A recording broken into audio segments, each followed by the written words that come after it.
Muy buenos días, sean todos bienvenidos a este matutino Su Mundo. Hoy estamos aquí desde San Cristóbal, la zona cero donde ocurrió la tragedia. A una semana hemos querido estar aquí para hacer un programa especial, un hecho que lamentablemente ha conmocionado a un país y al mundo. De inmediato saludo a mi compañero José Tomás, quien se encuentra conmigo aquí desde San Cristóbal. Muy buenos días. Hola, ¿cómo estás? Bueno, un poquito con los sentimientos encontrados, claro que sí, porque todavía se percibe, ¿no?, como un ambiente desolador, triste, y la verdad que impacta a uno el sentir. Sí, venir aquí es no lo mismo que verlo. Imposible desconectarse de la tragedia, de las imágenes de horror que vivieron los residentes aquí en el municipio de San Cristóbal hace justo una semana, después de esta detonación, de esa fuerte explosión que causó la muerte a 32 personas y que impactó a muchas viviendas, a muchos establecimientos comerciales y que cambió por completo la vida de esta comunidad, una comunidad laboriosa que trata poco a poco de recuperarse, de volver a la normalidad. A mi espalda justamente está el lugar de la tragedia. Como pueden observar, ya han sido recogidos la mayoría de los escombros más fuertes. Todavía queda mucho trabajo de limpieza por hacer.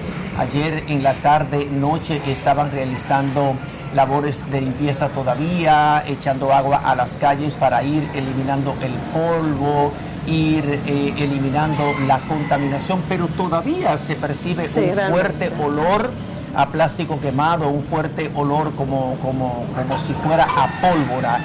Y el paso por la zona de la tragedia sigue restringido y está resguardado por miembros militares del Ejército Nacional de la República Dominicana. Solo le permiten el paso a las personas que viven ahí. Así es. Y en esta mañana vamos a conocer historias importantes, claro que vamos sí. a conocer las historias conmovedoras, porque son muy conmovedoras las historias de las personas que lograron sobrevivir, el horror que vivieron. Claro en ese que momento. sí, sobre todo también vamos a conversar con autoridades locales, porque todavía, a una semana de este hecho, todavía no tenemos respuesta en este sentido, pero también queremos saludar en este momento a nuestros compañeros quienes están en el estudio, Marino Alcántara y William Correa, y saludos a todos ustedes, compañeros, desde aquí, desde San Cristóbal. Con relación a las imágenes que tenemos en este momento, imágenes, señores, que nuestro equipo de producción ha grabado de apenas minutos para que ustedes puedan ver cómo está actualmente el ambiente. Todavía, como tú decías, están los escombros, el ambiente desolador. Tenemos todavía autoridades que están allí, oficiales que no permiten el paso, ni siquiera a la prensa. Un acceso restringido solamente a las autoridades que van allí a hacer el levantamiento, ni siquiera a las personas que residen allí le permiten entrar. Es decir, que todo está muy restringido, muy cerrado. Es decir, que están tomando las medidas para que nadie pueda entrar, solamente las autoridades. Cabe destacar que a una semana, José Tomás, todavía no tenemos más bien qué fue lo que pasó aquí, qué provocó esta tragedia, esta explosión que el lunes pasado, el 14 de agosto, después de las 3 de la tarde, pues se llevó a cabo esa explosión que, como tú decías, cambió el rostro totalmente de San Cristóbal, pero sobre todo de un país, porque apenas 2 días el presidente Luis Abinader iba a hablarle al país sobre la rendición de cuentas más bien legislativa, que como cada año el Congreso presenta a sus nuevas autoridades, a su nuevo bufete, y el presidente se iba a trasladar a Pedernales, lo cual, señores, tuvo que cancelar este discurso e inmediatamente vino aquí a San Cristóbal a socorrer, a escuchar y sobre todo darle la mano amiga a la población y sobre todo a aquellas personas que tenían en ese momento parecido, aquellos que lamentablemente ya sabían en ese momento que su familiar había muerto. Sí, él estuvo participando en una misa. Bueno, que el Joel de los Santos vino el lunes. Sí. Inmediatamente sí. el ministro de la presidencia vino el lunes inmediatamente. Y el presidente de la República, Luis Abinader, estuvo participando en una misa que fue celebrada en la parroquia de aquí de San Cristóbal. Esto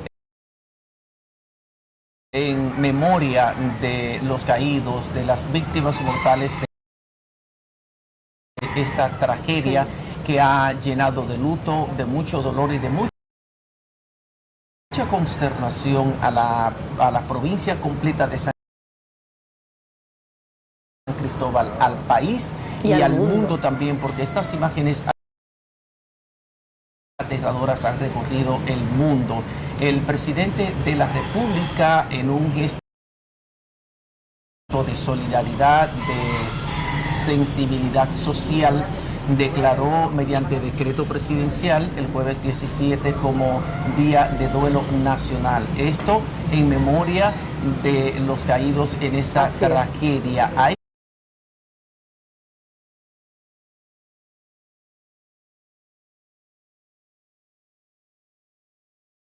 detrás de donde estamos Lorena y yo colocados ahora, hubo un conato de incendio y en esa ocasión el incendio fue socorrido sin víctimas mortales. O sea, eso lo mencionamos porque hay personas que descartan que la explosión y todo este saldo trágico de 32 muertes haya sido provocada por un incendio o por una caldera. Hay muchas especulaciones, muchas hipótesis. Y desde marzo también hubo un incendio. Sí, hay muchas hipótesis y conjeturas, porque como no hay una información oficial de parte de las autoridades sobre las reales causas que provocaron esta detonación, entonces el rumor corre cuerpo. El Ministerio Público está realizando una investigación y como informó ayer y antier, está investigando a uno de los propietarios de los establecimientos comerciales y a uno de los empleados. El hecho que generó gran consternación en toda la República Dominicana se registró pasada las 3 de la tarde y de acuerdo a los autos preliminares se originó una ferretería ubicada en el corazón de la provincia. El impacto provocó el incendio y destrucción de edificaciones y comercios, al igual que varios vehículos.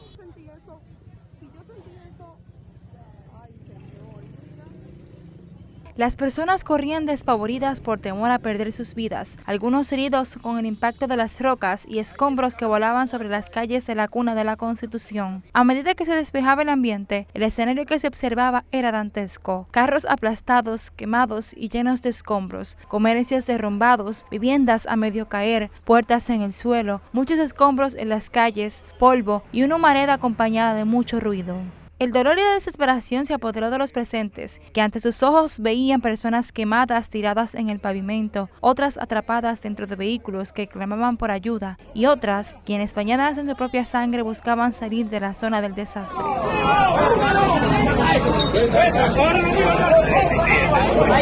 Alrededor de 20 unidades de bomberos iniciaron la ayuda. Uno sabía que sin saber le tomaría más de 3 días. Mientras tanto, en el Hospital Juan Pablo Pina, el caos tomó el control a la llegada de los primeros 26 lesionados, los cuales fueron acompañados por sus familiares. Estos lloraban, se abrazaban y rogaban a Dios por sus seres amados. Al caer la noche, los residentes de la zona fueron evacuados, mientras las ambulancias y otras entidades de la red pública movilizaban a los heridos hasta los centros hospitalarios. 8 de los quemados fueron trasladados a la unidad de quemados Pearl Force Old, que funciona en el Hospital Traumatológico Ney Arias Lora. Algunos hasta fueron llevados en helicópteros de la Fuerza Aérea. Mientras que el presidente Luis Abinader se manifestó apenado por la ocurrencia de la explosión y envió a Joel Santos a dirigir la mesa de trabajo para la extinción del siniestro. Por otro lado, la tristeza era notoria en los rostros de los sancristobalenses, que perdieron a sus familiares y amigos, mientras que otros buscaban a algunos allegados que estaban desaparecidos. La noche del martes, las llamas del incendio aumentaron, dándole más pelea a los más de 500 hombres y mujeres que luchaban en la zona cero por contener las llamas del devastador incendio. A las 9 de la noche, las autoridades iniciaron la recuperación de los cuerpos, que en solo 12 horas ya sumaban 15, algunos de los cuales fueron sometidos a procesos de identificación por el INASIF, aumentando el número de fallecidos a 27. Personalidades del ámbito social y político acudieron a la zona del desastre a llevar insumos para los necesitados, mientras que las familias que habían perdido todo lo que tenían se aferraban a que Dios les ayudaría a superar este momento de dificultad. En la mañana del jueves, el caos se trasladó al INASIF del cementerio Cristo Redentor, en donde más de 30 personas rogaban por saber si su familiar desaparecido se encontraba dentro de los cadáveres en esta fría morgue. Llorando desconsoladamente, solo decían que querían darle santa sepultura a los suyos y pedían ayuda al gobierno para poder superar el trágico hecho. Los heridos leves fueron abandonando los hospitales, pero marcados para siempre de este fatídico día, que no solo dejó vestigios en su cuerpo, sino en sus mentes y en sus corazones. Al caer la noche del jueves, la población se fue a dormir con la trágica noticia de que el último paciente que estaba ingresado en el hospital Juan Pablo Pina había muerto, a causa de las quemaduras las cuales le habían afectado el 60% de su cuerpo. Algunas personas aún cuentan con la esperanza de hallar a sus familiares desaparecidos con vida, mientras que las autoridades afirman que los restos calcinados podrían tardar en ser identificados hasta 3 meses. La tristeza, el dolor y el desconsuelo es la huella que quedará imborrable en los corazones de los residentes de San Cristóbal, los cuales con el paso de los días llorarán, no solo con el vacío que ha dejado esta explosión, sino por la ausencia de sus seres amados. Jazmín Díaz, Noticias Su Mundo.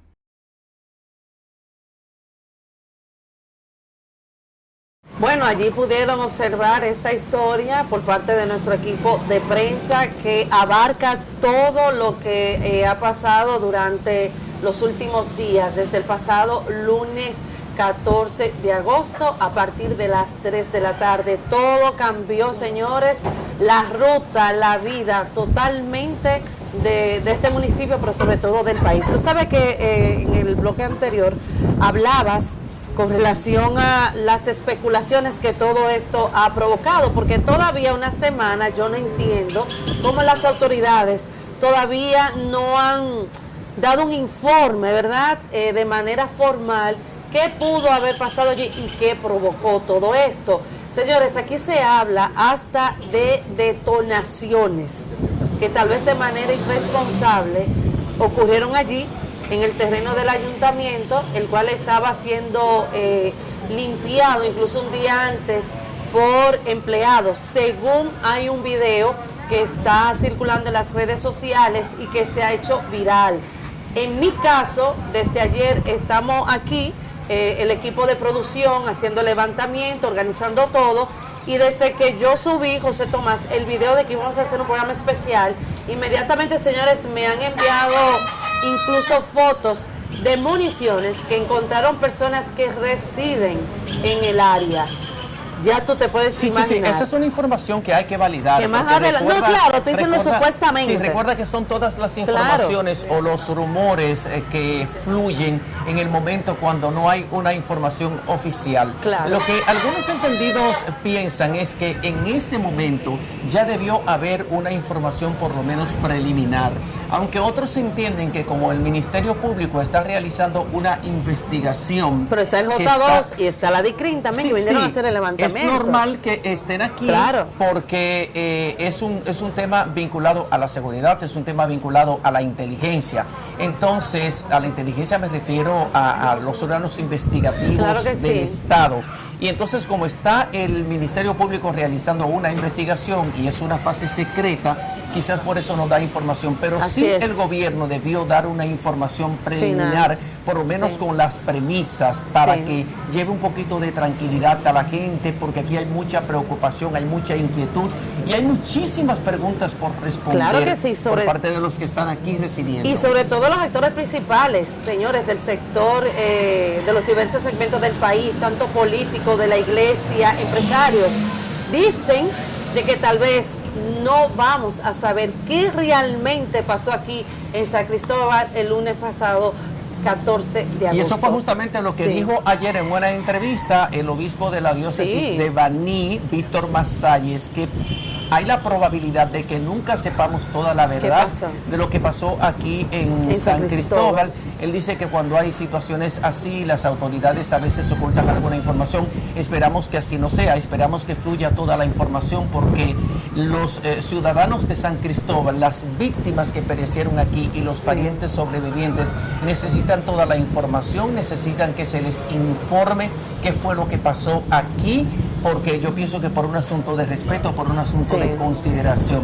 Así es que esperamos que las autoridades prontamente ofrezcan un parte oficial con las informaciones por lo menos preliminares de cuáles fueron las causas y si hay manos criminales envueltas. No, y tiene que aplicarse la ley. Tiene que aplicarse la ley. Si hay responsabilidad penal que sean llevado a los tribunales las personas porque también que cometieron ese hecho. Esto también muestra, lamentablemente, como hay en otros casos que ha pasado, la falta de supervisión por parte de las principales autoridades, tanto del país como las locales. Y antes de ir a la pausa, quiero compartir esta información de que Armando Vidal, a quien se ha atribuido la propiedad de Vidal Plast, la empresa reciclaje de materiales de plásticos, en donde según el Ministerio Público se produjo la chispa que desencadenó una fuerte explosión en San Cristóbal, aparece en la nómina del Gabinete de Política Social, quien es asistente ejecutivo del despacho del coordinador Francisco Antonio Tony Peñaguaba, o sea que ya ustedes saben, así es que... Con un sueldo de 175,000 pesos. Ya ustedes saben por dónde viene todo esto. Lo importante es que fluya la información, lo importante es que las autoridades están investigando, claro, el gobierno ha desplegado un plan de ayudas para las familias afectadas, para los establecimientos impactados, y que hoy a las 8:45 de la mañana va a ser comenzada a entregar esa ayuda en un acto oficial que será realizado en la gobernación de aquí de San Cristóbal. Pero lo más importante es que haya un esclarecimiento en nombre de los muertos, en nombre de las familias que han sido impactadas. Debe haber una información completa, una información seria y veraz para llevar un poquito de tranquilidad, y esperamos que poco a poco este municipio laborioso pueda ir cobrando la normalidad. Y que se aplique la ley, y que se aplique en todo el sentido de la palabra. Con eso de las ayudas, cabe destacar que el gobierno va a entregar a las familias afectadas aproximadamente 50,000 pesos. Cuando hablo de afectadas, con relación a las viviendas, y aquellas personas también que perdieron un familiar, y también aquellas personas que actualmente también se han visto afectadas por el tema del comercio. 20,000 pesos mensuales hasta diciembre. Muchos dirán, bueno, eso no va a resolver la situación, eso no le va a devolver el familiar, eso no va a devolver la tranquilidad, pero es una forma que también cabe destacar la situación que el gobierno exactamente está haciendo un esfuerzo para ellos poder ayudar a estas familias. Cabe destacar también que el Banco de Reservas y otros bancos también han aportado a la causa. Y tienen programas especiales de financiamiento, de préstamos a tasas muy blandas. Donaciones millonarias. Y porque el Estado Dominicano tiene un fondo especial para contingencias, para situaciones como esta, y ese es el fondo que el presidente Luis Abinader autorizó que sea utilizado para todo este plan de ayudas a las familias de San Cristóbal. Con esto nos vamos a una pausa. Vamos a la pausa. Sigue con su matutino Su Mundo. Desde San Cristóbal. Vamos a la pausa. Nosotros en este matutino Su Mundo desde San Cristóbal, la zona cero, donde lamentablemente el lunes pasado, 14 de agosto, pues cambió la vida de este municipio por una explosión que lamentablemente aproximadamente 32 personas perdieron la vida y más de 50 personas actualmente se encuentran heridas. José Tomás, allí podemos ver, señores, las imágenes desde nuestro drone. Son imágenes aéreas. Allí pueden ver, señores, cómo todavía están los escombros, la soledad impera esta zona.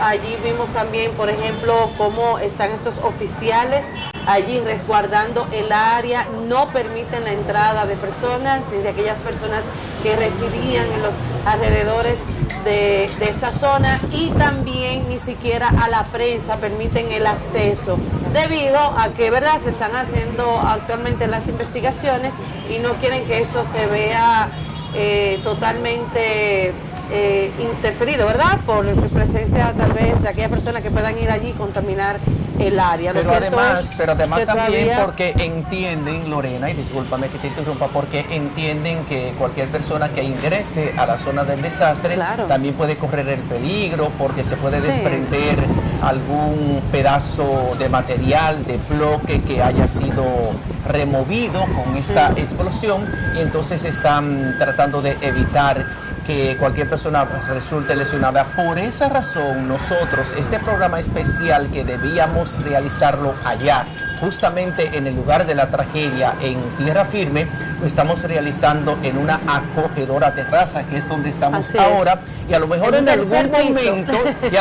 algún momento escuchan alguna compañía con la que no contábamos en el principio. Una compañía de la naturaleza. Claro que es parte del ambiente de este lugar donde estamos, que son unos gallos, pero de excelente calidad, que están aquí muy cerquita. Está muy preparado, ¿verdad? Sí, lo anunciamos como una nota jocosa dentro de toda esta situación de drama, de conturbación que vive el municipio de San Cristóbal, y nosotros nos unimos al pesar y al dolor de todas las familias que perdieron algún pariente, aquellas familias que también sus viviendas fueron impactadas, y esas son las imágenes que podemos ver en el dron que está recogiendo vistas aéreas en este momento de cómo está San Cristóbal justamente hoy, una semana después de la tragedia. Ya hay personas de los establecimientos comerciales que están un poco más distantes del epicentro de la tragedia, que comienzan a abrir sus puertas, que comienzan a recobrar la normalidad, porque obviamente pagan alquileres, tienen muchísimos gastos, y ya deben comenzar a reactivar las actividades económicas para que San Cristóbal poco a poco vaya recobrando la normalidad. Dijimos en el segmento anterior que a las 8:45 de la mañana habrá un acto en la gobernación provincial, donde el gobierno va a comenzar a entregar las ayudas que ofreció, como tú bien decías, 50,000 pesos a las personas cuyas viviendas fueron impactadas para comenzar el proceso de reconstrucción, y 20,000 pesos a las familias que perdieron algún familiar o a aquellos que todavía están heridos. 20,000 pesos mensuales hasta diciembre próximo. Esto con cargo a un fondo especial, a un fondo de mitigación, a un fondo de desastres que tiene el Estado Dominicano, y que el presidente Luis Abinader anunció que iba a hacer uso de ese fondo. Ahora justamente también estamos viendo otras imágenes un poco más de cerca. Así es, un poquito más de cerca, ahora mismo. Camarógrafo aquí en el lugar, para que ustedes puedan observar más de cerca cómo quedó esa parte de San Cristóbal que fue impactada por esta explosión. Cabe destacar, José Tomás, de que nuestro equipo de producción, señores, ha hecho todo un esfuerzo para tener imágenes actualizadas, tanto aéreas, tanto aquí, ¿verdad?, como lo está haciendo ahora nuestro camarógrafo, para que ustedes puedan ver cada detalle de cómo se encuentra la zona cero. Sabes también, José Tomás, que me gustaría resaltar en este momento, desde el lunes pasado, los bomberos, señores, han hecho una labor.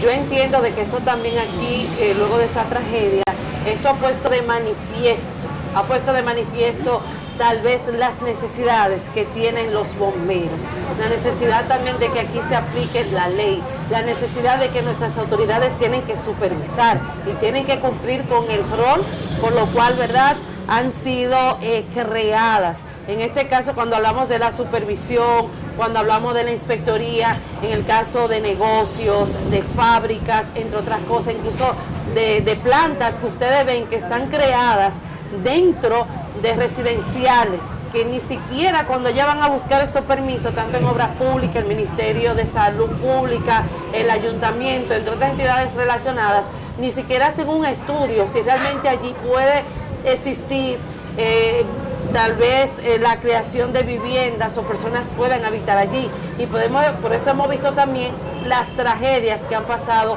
en años anteriores. Y como pasó Con relación a los bomberos, recientemente que hubo el colapso de un edificio de 5 pisos, así es. Y cuando fueron a investigar, el edificio no contaba, la empresa constructora no contaba con los permisos correspondientes. Entonces hay que ver un poco cómo fortalecemos la supervisión, cómo fortalecemos el sistema de supervisión y de coordinación para la construcción de una obra. Tú sabes que con relación al tema de los bomberos, lamentablemente hemos visto que no se le ha dado el carácter que tienen que tener. Exacto, me refiero, por ejemplo, el tema de los instrumentos, agua, botas, incluso las ropas, cascos, a la hora de cuando se forma un incendio ellos puedan acceder.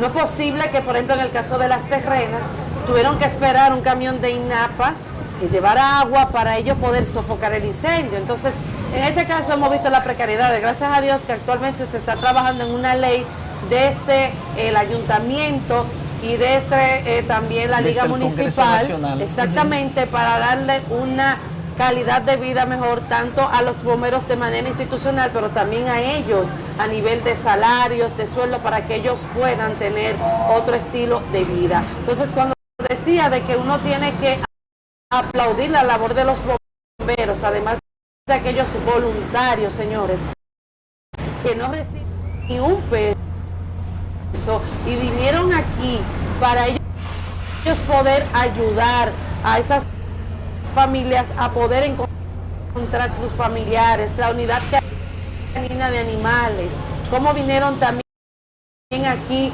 entraron por esos escombros, no importa, por ejemplo, si estaba todavía el calor, entraron a las unidades caninas, aproximadamente 3 perros, para que puedan ayudar a buscar a esas personas que estaban desaparecidas, que también José Tomás eso puso de manifiesto que se supone que estos animales que van a entrar en una zona donde hay escombros, donde hubo incendios, donde hubo fuego, tienen que ponerles botas, ponerles tal vez algunas gafas para que ellos puedan entrar y tener todo lo adecuado para ellos poder perseguir, aunque son animales, pero son animales que están preparados para esto. Eso para que ustedes vean también que ojalá más adelante esto también cambie la percepción de la población dominicana en el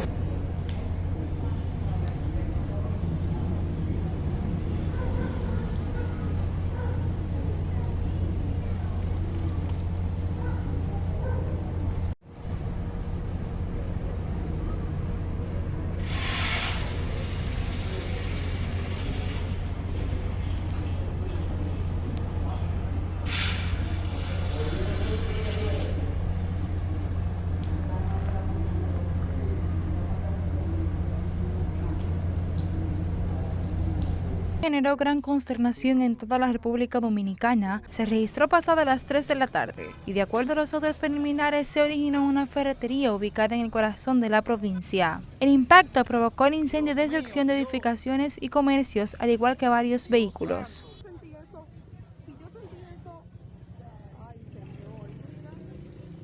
Las personas corrían despavoridas por temor a perder sus vidas, algunos heridos con el impacto de las rocas y escombros que volaban sobre las calles de la cuna de la Constitución. A medida que se despejaba el ambiente, el escenario que se observaba era dantesco. Carros aplastados, quemados y llenos de escombros, comercios derrumbados, viviendas a medio caer, puertas en el suelo, muchos escombros en las calles, polvo y una humareda acompañada de mucho ruido.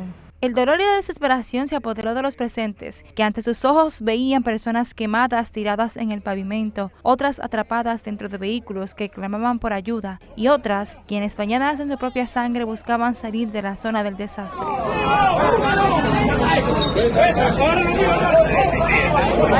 Alrededor de 20 unidades de bomberos iniciaron la ayuda. Uno sabía que sin saber le tomaría más de 3 días. Mientras tanto, en el Hospital Juan Pablo Pina, el caos tomó el control a la llegada de los primeros 26 lesionados, los cuales fueron acompañados por sus familiares. Estos lloraban, se abrazaban y rogaban a Dios por sus seres amados. Al caer la noche, los residentes de la zona fueron evacuados, mientras las ambulancias y otras entidades de la red pública movilizaban a los heridos hasta los centros hospitalarios. hospitalarios. 8 de los quemados fueron trasladados a la unidad de quemados Pearl Force Old, que funciona en el Hospital Traumatológico Ney Arias Lora. Algunos hasta fueron llevados en helicópteros de la Fuerza Aérea. Mientras que el presidente Luis Abinader se manifestó apenado por la ocurrencia de la explosión y envió a Joel Santos a dirigir la mesa de trabajo para la extinción del siniestro. Por otro lado, la tristeza era notoria en los rostros de los sancristobalenses, que perdieron a sus familiares y amigos, mientras que otros buscaban a algunos allegados que estaban desaparecidos. La noche del martes, las llamas del incendio aumentaron, dándole más pelea a los más de 500 hombres y mujeres que luchaban en la zona cero por contener las llamas del devastador incendio. A las 9 de la noche, las autoridades iniciaron la recuperación de los cuerpos, que en solo 12 horas ya sumaban 15, algunos de los cuales fueron sometidos a procesos de identificación por el INASIF, aumentando el número de fallecidos a 27. Personalidades del ámbito social y político acudieron a la zona del desastre a llevar insumos para los necesitados, mientras que las familias que habían perdido todo lo que tenían se aferraban a que Dios les ayudaría a superar este momento de dificultad. En la mañana del jueves, el caos se trasladó al INASIF del cementerio Cristo Redentor, en donde más de 30 personas rogaban por saber si su familiar desaparecido se encontraba dentro de los cadáveres en esta fría morgue. Llorando desconsoladamente, solo decían que querían darle santa sepultura a los suyos y pedían ayuda al gobierno para poder superar el trágico hecho. Los heridos leves fueron abandonando los hospitales, pero marcados para siempre de este fatídico día, que no solo dejó vestigios en su cuerpo, sino en sus mentes y en sus corazones. Al caer la noche del jueves, la población se fue a dormir con la trágica noticia de que el último paciente que estaba ingresado en el hospital Juan Pablo Pina había muerto, a causa de las quemaduras las cuales le habían afectado el 60% de su cuerpo. Algunas personas aún cuentan con la esperanza de hallar a sus familiares desaparecidos con vida, mientras que las autoridades afirman que los restos calcinados podrían tardar en ser identificados hasta 3 meses. La tristeza, el dolor y el desconsuelo es la huella que quedará imborrable en los corazones de los residentes de San Cristóbal, los cuales con el paso de los días llorarán, no solo con el vacío que ha dejado esta explosión, sino por la ausencia de sus seres amados. Jazmín Díaz, Noticias Su Mundo.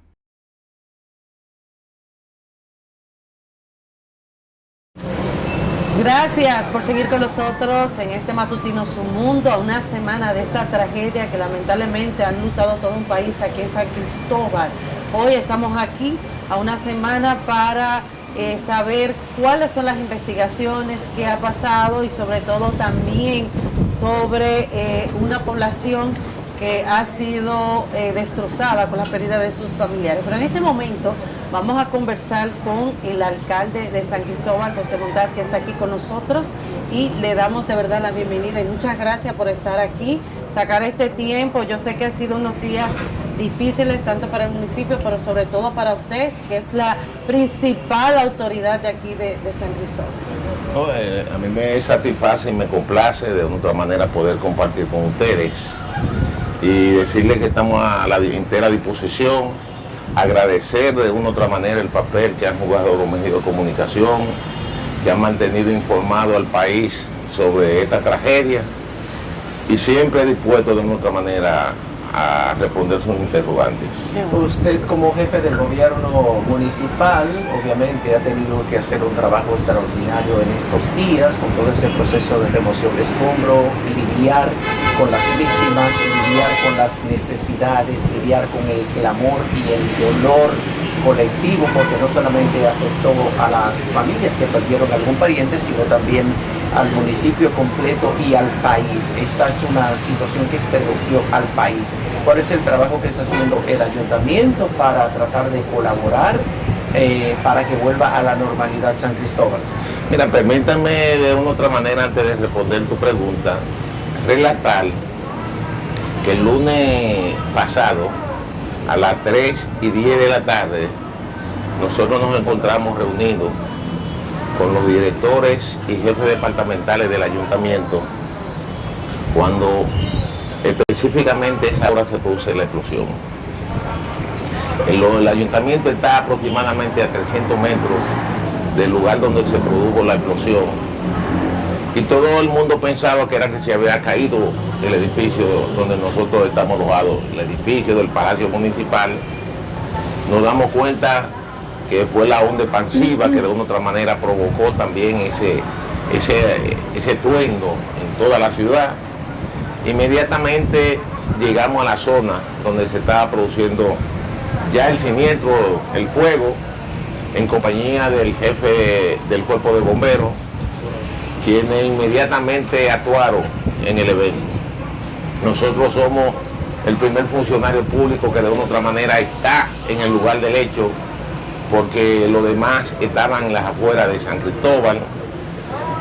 20 minutos después, el presidente de la República se comunica conmigo, le explico la realidad, cómo marcha de una u otra manera todo, la cantidad de heridos que ya se preveía que se iba a sacar de ahí y hasta los muertos. Y el presidente de la República inmediatamente envía al ministro de la presidencia, que se puso al frente de la actividad en términos de las acciones que iba a encarar el presidente de la República o la presidencia de la República en relación a este evento. Señor alcalde, ¿cuál es la realidad? ¿Cuál es la realidad? ¿Qué pasó aquí ese día, ese lunes 14 de agosto a las 3 de la tarde? Se produjo una gran explosión. ¿Dónde? En aquel escenario donde ustedes ven, específicamente donde están las palas mecánicas.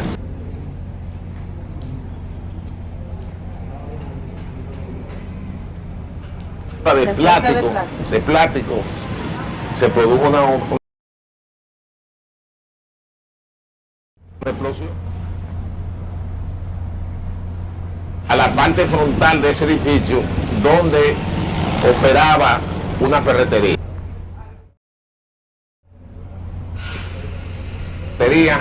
Y ustedes ven el lugar a mano derecha, ustedes ven también la destrucción de un edificio donde funcionaba una veterinaria, y esa es la acción de esos edificios de una otra manera, que el pasado lunes de una otra manera tuvieron el impacto directo, primeramente de la explosión y de la onda expansiva, y posteriormente del fuego que brotó de ese lugar a donde están los aparatos, los equipos pesados en esa área del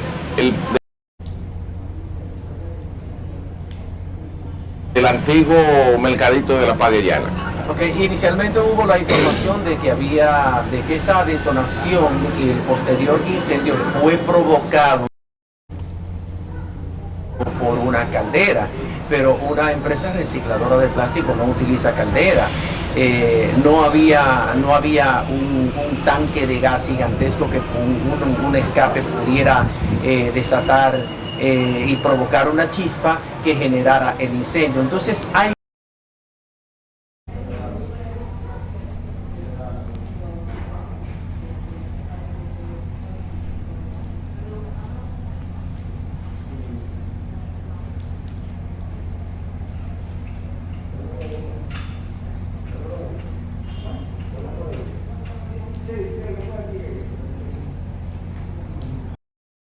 Nacional, conjuntamente con el J2 del Ejército, penetraron de una u otra manera la zona y han estado buscando de una u otra manera los elementos que le permitan hacer el informe, que me imagino ya está en manos del señor presidente de la República.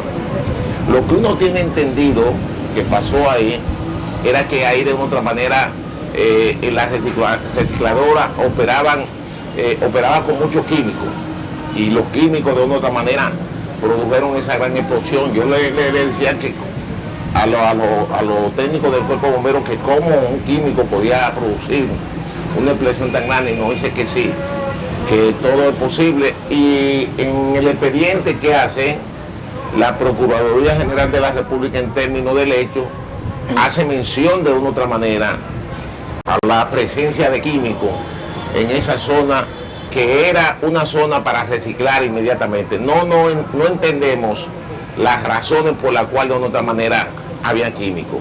Y se tiene entendido, igualmente está establecido en el expediente, que en el mes de marzo varias personas habían resultado heridos en ese mismo espacio. En un incendio, ¿verdad? Exactamente.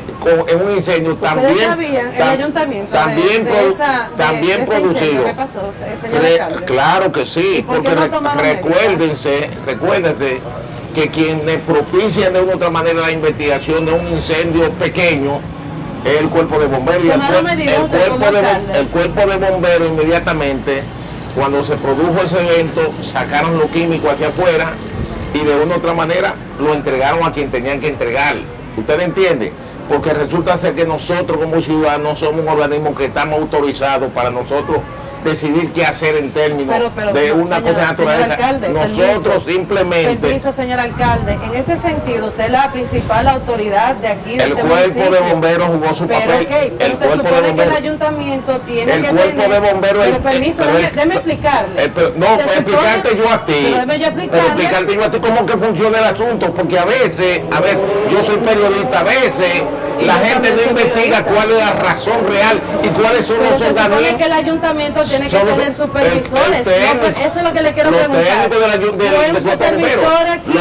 El cuerpo de bomberos, que es una dependencia del ayuntamiento del municipio de San Cristóbal, tomó la medida de rigor, sacó de una u otra manera los químicos y de una u otra manera informó a donde debía informar sobre la presencia de esos químicos ahí.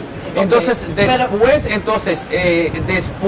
de que sacaron esos químicos en marzo pasado, cuando hubo un conato de incendio que gracias a Dios no produjo víctimas mortales, produjo alguna quemadura. Sí, pero ¿por qué entonces volvieron a ser utilizados esos químicos ahí? ¿Y por qué no se tomó medidas en este sentido? El problema es que en esa área funcionaban 17 negocios comerciales. Que de una otra manera, según la patente, según de una otra manera,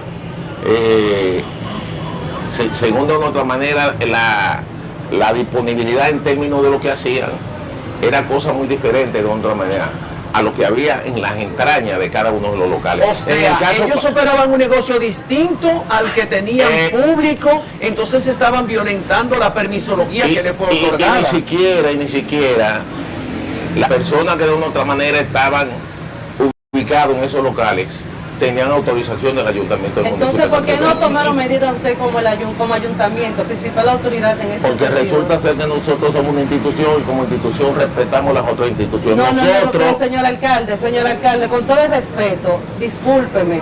Yo entiendo que usted como alcalde, y tengo entendido que los alcaldes son las principales autoridades de un municipio. Se supone que ustedes están para velar la vida y la integridad de cada ciudadano.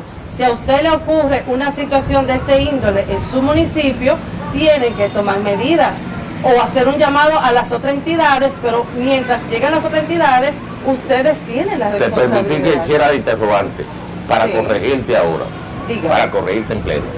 Te decía a ti en principio, y quiero que te lo metas en la cabeza.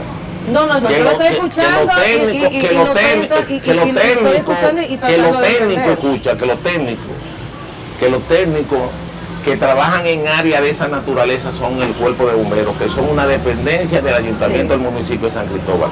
Nos mantienen informados de los eventos que se producen con esa característica. Se toman las medidas que ellos entienden necesarias y se recomiendan que se han hecho. Eso lo hizo el cuerpo de bomberos del municipio de San Cristóbal, a los dueños de una otra manera y a las otras instituciones que merecían estar informadas sobre eso. El ayuntamiento como tal, a través de ese órgano, que igual que si fuera una dirección, cumplió con su rol en términos de explicar las cosas que había que hacer, en términos de lo que había pasado en el mes de marzo. En el mes de marzo. Resulta ser que nosotros, como ayuntamiento del municipio de San Cristóbal, somos una institución que solamente damos permiso para la utilización del suelo del municipio de San Cristóbal. Y en esa relación nosotros tenemos un departamento que se llama planificación. No tenían la dirección, no tenían permiso ninguno. Pero explicar, ¿por qué ahí entonces no entró el departamento? Te explico, si me permite, te explico. No, le estoy diciendo la interrogante, para que el público pueda entender y yo también. Te explico si me permite, porque tú hiciste la interrogante y yo te escuché para poder explicarte. Una trae otra. Explicarte. En el mes de enero del año 2021, nosotros comenzamos un proceso de conversación con los comerciantes que de una u otra manera operaban en esa plaza, que como usted decía en principio, eran 16, pero que ninguno tenía autorización del ayuntamiento del municipio de San Cristóbal. ¿Por qué no tenían autorización? Porque hace muchos tiempos atrás, el ayuntamiento, en época de 20, 25, 30 años, decidió arrendar esos espacios a personas determinadas. Esa persona determinada, ellos mismos asumían el rol de que esos locales le pertenecían y ellos mismos lo traspasaban uno a otra persona. Ese fue de una u otra manera el diario vivir de todos los locales. Cuando nosotros llegamos a la gestión en el año 2020, precisamente el 24 de abril, nosotros decidimos recuperar todos los espacios. ¿Por qué decidimos recuperar todos los espacios? Porque el gobierno de una u otra manera nos había prometido ayudarnos a construir un parqueo municipal. Lo primero que hacemos es que mediante acto de alguacil solicitamos a la persona que operaba en los locales, estoy hablando de enero del año 2021, y de una u otra manera se hacen los actos de alguaciles, se notifica a todo el mundo y entramos entonces en ese proceso de conversación. Pero entonces en ese proceso de conversación vino al parecer una controversia porque recogimos informaciones aquí anoche, usted nos confirmará o no, o nos aclarará, ¿verdad? Para arrojar un poquito de luz. Y lo que entendimos fue que había un conflicto entre el ayuntamiento y los propietarios de los negocios y que inclusive usted en lo personal había tenido confrontaciones con parte de los propietarios de los negocios. No hubo ningún tipo de... Entonces, señora alcalde, discúlpeme, volviendo atrás, para yo poder entenderlo, si realmente había estas localidades, estos comercios no tenían el permiso que deben contar con del ayuntamiento, y pasó una situación en marzo, yo insisto, porque el ayuntamiento, en este caso, como yo no tenía ni siquiera el permiso de suelo, tomó medidas con relación a Estábamos esto. en el acto fundamental de uno lograr que posteriormente las autoridades correspondientes nos dieran los permisos si ellos desistían de salir de los locales, de una u otra manera de desalojarlos de los lugares. Pero resulta que llegamos a un acuerdo con ellos. ¿Cuáles son llegamos a un acuerdo, fundamentalmente la Procuraduría General, en términos de San Cristóbal, son los que dan autorización para uno para desalojar de una u otra manera cualquier espacio que esté ocupado por una persona de manera irregular.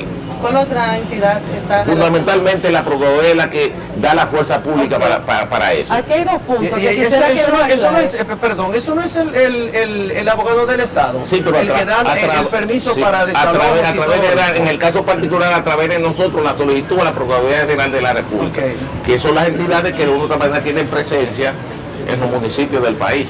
¿Y ustedes enviaron la solicitud? No, digo que no, porque resulta que nos reunimos con todos los comerciantes y los comerciantes mediante un acuerdo habían decidido salir de los locales. De los locales. Estoy hablando en enero del año 21, en el año del año 21.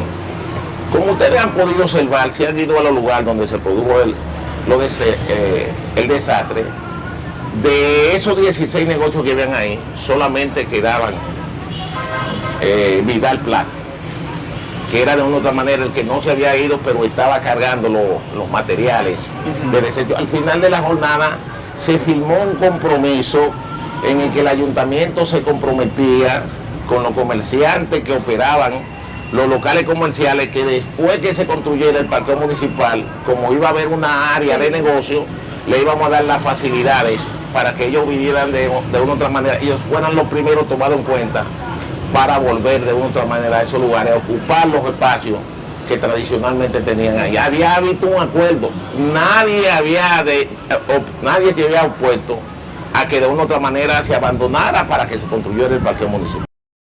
Señor alcalde, hay dos interrogantes que me gustaría hacerle ya antes de finalizar la entrevista. Hay muchas especulaciones con relación a esto.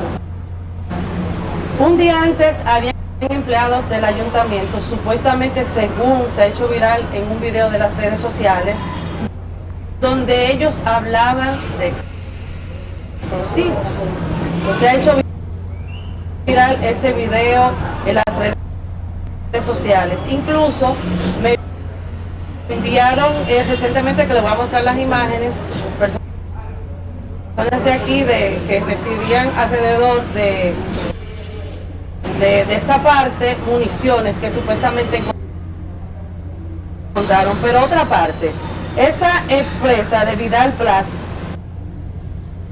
según el Ministerio Público o según informaciones que se ha mostrado en los medios de comunicación, pertenece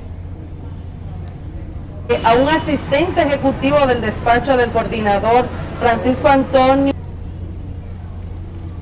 Tony Peña Guava, mejor conocido. El nombre de él es Armando Vidal. Entonces,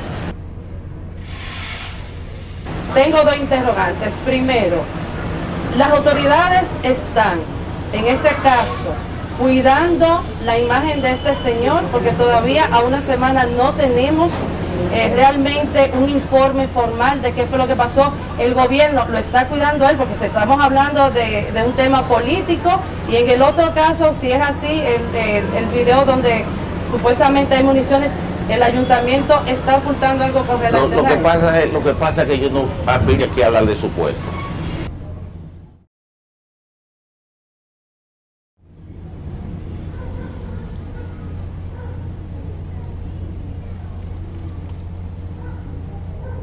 Entonces, dígame la realidad. ¿Eso es así? La realidad.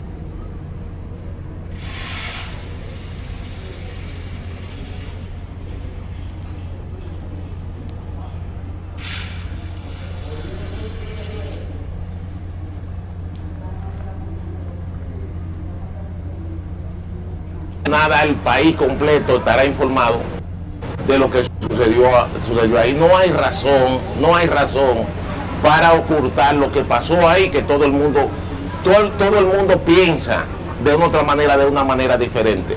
Pero yo siempre he dicho que nosotros tenemos que esperar a quien ellos iban a entregar los resultados de esa investigación. Era el presidente de la República, porque el presidente de la República personalmente autorizó a que una comisión trabajara en ese sentido. Estoy completamente seguro que en esta semana se sabrán los resultados, porque no es un resultado para complacer a la opinión pública, es un resultado sustentado en la investigación. Y yo sé que como este ha sido un acontecimiento que ha marcado el país, ellos de una u otra manera han estado haciendo la investigación con el rigor que se requiere para que no quede duda de lo que sucedió en ese periodo. Con relación a Vidal Plaza, insisto, ¿qué hay de cierto de que pertenece a un asistente, en este caso de Peña Guava? Nosotros nunca hemos tenido contacto con Vidal. Pero si teníamos una conversación con los dueños de negocios, con Peña, entonces ustedes hablaban de Vidal. Eso lo hacía la consultoría jurídica del Ayuntamiento del municipio de San Cristóbal. Y la consultoría jurídica del Ayuntamiento de San Cristóbal fue que llegó a acuerdo con ellos, fundamentado en que cuando se construyera el nuevo parque municipal, a ellos se les iba a dar un espacio también para que pudieran ejercer el derecho comercial que ya tenían en los locales, que ellos iban a ser demolidos. Montas, pero tú siendo el ayuntamiento, siendo consultor jurídico que tiene contacto con Vidal, entonces estamos hablando igual, o sea, su autoridad, su gestión, señor alcalde. Recuérdense lo que yo le he dicho, que ahí no había ningún tipo de inconveniente en términos de abandonar los locales. Como no había oposición, entonces no había confrontación. La cosa se manejaba en el organismo del ayuntamiento, que de una u otra manera tenía autoridad. ¿Por qué razón? Porque si todos habían convenido en salir de los locales, no era un problema para el ayuntamiento. Pero estamos hablando de una persona relacionada al gobierno, señor alcalde, y deja mucho podían haber 1, 2, 3, 4, hasta 16 gente ligada al gobierno, pero de una u otra manera habían combinado con el ayuntamiento abandonar de una u otra manera los espacios que ocupaban de manera ilegal en el antiguo mercado de la Paz de Ayala. Okay, ¿qué está? El gobierno anunció un plan de ayudas para socorrer a las víctimas, inclusive 50,000 pesos a las personas que fueron impactadas sus viviendas, 20,000 pesos mensuales hasta diciembre a aquellos que están heridos o que fueron heridos. ¿Cuál es la labor del ayuntamiento en este plan de ayudas? Todo ese plan, de una otra manera, se está ejecutando directamente a través de la gobernación. A través de la gobernación hay una comisión que se ha creado y está trabajando con los damnificados, con la gente que de una u otra manera salieron lesionados de ese evento. Y yo sé que de una u otra manera ellos también explicarán la manera en que ha estado fluyendo de una u otra manera esa ayuda que prometió el gobierno. Pero eso lo está haciendo directamente la gobernación. Nosotros no hemos estado concentrando posterior a ese evento a la normalidad, a que la normalidad llegue al municipio de San Cristóbal. Como ustedes pueden ver, ya el tránsito está un poco más fluido en el municipio de San Cristóbal. Decidimos aislar toda esta parte entre la Doctor Bioso y la Francisco J. Penado, con la intención de que los vehículos que transiten por ahí no provoquen movimiento que pueda de una u otra manera echar hacia abajo de una u otra manera esos locales comerciales que en las próximas horas serán demolidos todos. Bueno, señor alcalde, gracias por haber estado con nosotros. De verdad, muy lamentable esta tragedia que ha conmocionado a todo un país y al mundo. Gracias por sacar este momento y estar aquí con nosotros. Muchas gracias a ustedes. Conversábamos con José Montaz, sí, alcalde del municipio de San Cristóbal, en esta cobertura especial, en este programa especial del matutino Su Mundo, aquí en la zona cero, donde hace una semana una fatídica explosión acabó con las vidas de 32 personas e impactó a decenas de familias de aquí de San Cristóbal. Así es, vamos a ir a una breve pausa comercial y cuando retornemos vamos a hacer contacto con nuestros compañeros desde el estudio en Santo Domingo. Vamos a la pausa. Amigas y amigos, por permanecer con nosotros. Usted está en Matutino Su Mundo, de Multimedios Su Mundo, desde la República Dominicana para el mundo. Hoy con una cobertura especial en vivo desde la zona cero de San Cristóbal, la gran catástrofe que ha ocurrido. Aquí en los estudios, William Correa, y allá en la zona en vivo tenemos a Lorena Erasme y José Tomás Paulino. William, ¿qué tenemos? Saludos, hermano. De verdad, agradecido de estar por aquí, saludando a Lorena Erasme y a José Tomás Paulino, que están desde San Cristóbal, que estaban, como ustedes vieron, amigos televidentes, en una excelente entrevista con el alcalde de San Cristóbal a propósito de la explosión ocurrida hace exactamente una semana. Pero aquí tenemos plato fuerte, profesor. Grande Liga, definitivamente, miembro de la Dirección Central de la Fuerza del Pueblo. Además, es un amigo, comunicador, el señor Juan Carlos Espinal. Bienvenido a este matutino Su Mundo. Hermano mío, ¿cómo estás? Un honor para estar acá. Para mí es un grato placer asumir este papel de representatividad de la Fuerza del Pueblo, los medios de comunicación. Un honor. Juan Carlos, bienvenido. Mira, Juan Carlos, ahora está de moda.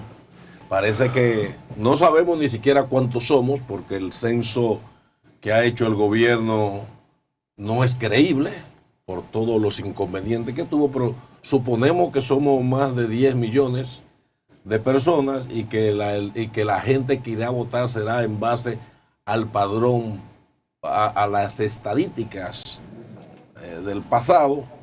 Hablan de 8 puntos algo millones.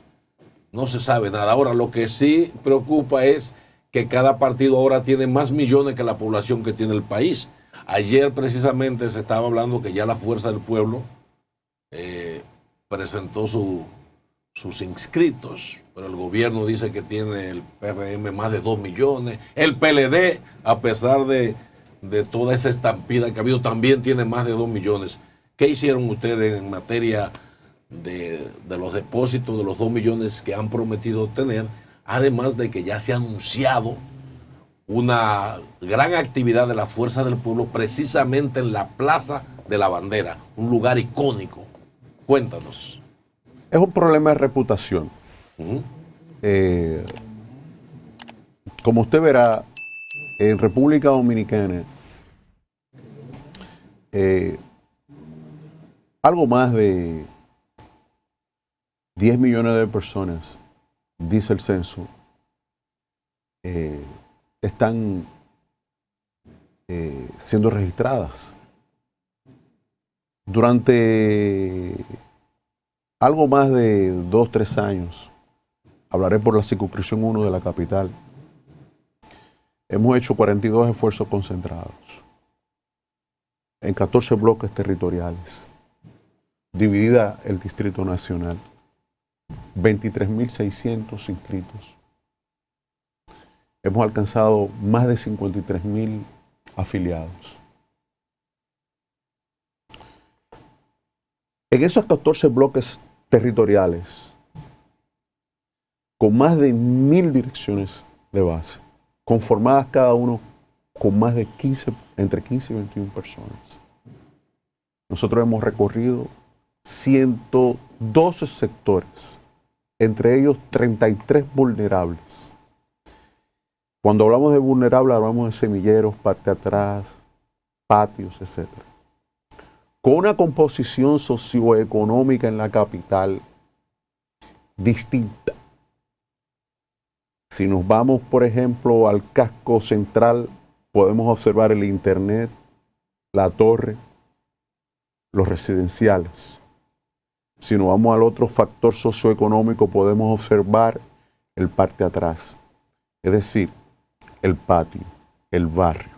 En el barrio hemos podido trabajar casa por casa, no así en las torres, porque no tenemos el acceso, no hay una capacidad de acceso. Y aún así, nosotros vamos a llegar a la meta. Entonces, hacer eso conlleva telefonía móvil, conlleva call center, conlleva la movilidad de miles de personas, de cientos de personas. Estamos hablando de 42 esfuerzos concentrados. Si observamos ese fenómeno, entonces nosotros tenemos que estar preparados para llevar a la fuerza del pueblo a ser competitivo.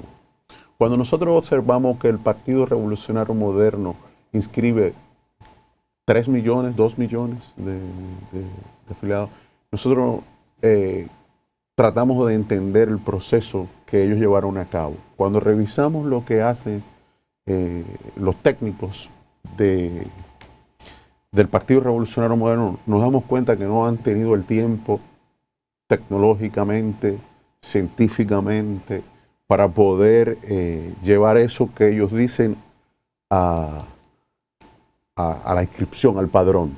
Cuando lo llevan al padrón, yo imagino que ahí aparecen fallecidos, aparecen miembros de otros partidos, lo que quiere decir que en gran medida ellos buscaron desacreditar el proceso para de alguna manera tratar de reducir el impacto que va a tener los de los 2 millones de la Fuerza del Pueblo.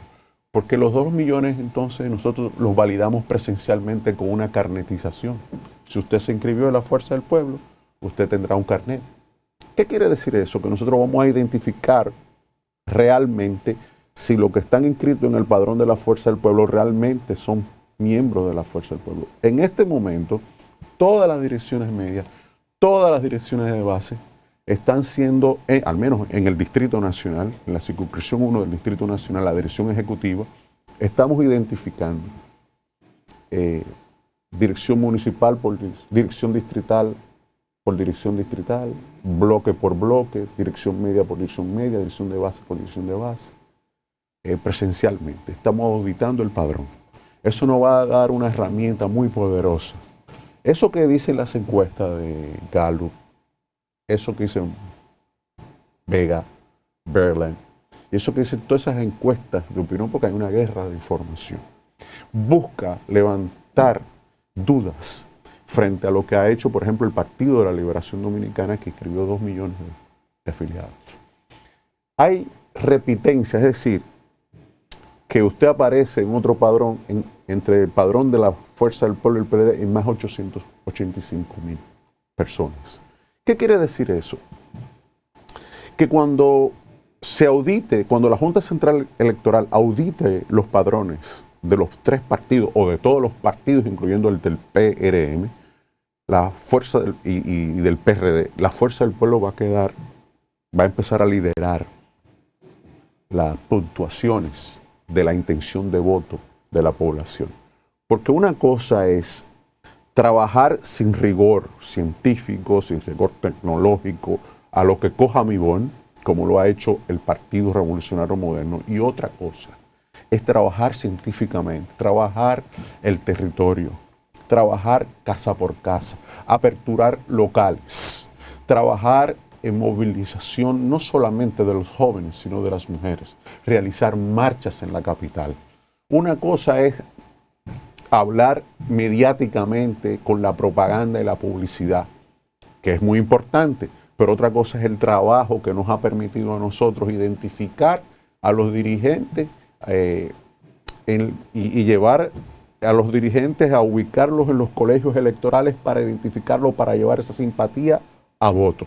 Entonces, de manera que nadie debería sorprenderse si en los próximos días, meses, ya luego que se realice la auditoría, entonces las encuestas comiencen a hablar de que Fuerza del Pueblo se ha convertido en el principal partido mayoritario de la República Dominicana.